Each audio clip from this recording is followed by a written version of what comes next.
Power star Pawan Kalyan హీరోగా నటించిన OG చిత్రంపై మాజీ మంత్రి అంబటి రాంబాబు తన అభిప్రాయాన్ని వ్యక్తపరిచారు. పవన్ నటించిన ఓజీ చిత్రం హిట్ కొడుతుందని అనుకున్నాను. కానీ ఈ సినిమా ప్రజాదరణ పొందలేకపోయింది. కేవలం పవన్ అభిమానులకే ఓజీ నచ్చింది. అనుకున్న స్థాయిలో ఈ మూవీ విజయం సాధించలేకపోయింది.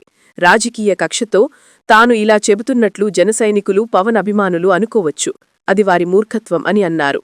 వారాహి ఇన్ఫ్రా ప్రాజెక్ట్స్ వారి ధనుశ్రీ ఎన్క్లేవ్ రాజమండ్రి ప్రైమ్ లొకేషన్లో రైల్వే స్టేషన్కు 500 మీటర్లు, బస్ స్టాండ్కు 1 కిలోమీటర్, నేషనల్ హైవేకు 1/2 కిలోమీటర్ దూరంలో సుమారు 250 కోట్లతో శరవేగంగా అభివృద్ధి చెందుతున్న రైల్వే స్టేషన్కు అతి దగ్గరలో మీ పెట్టుబడి అనతి కాలంలోనే రెట్టింపయ్యే అవకాశం గల నమ్మకమైన ప్రాపర్టీ.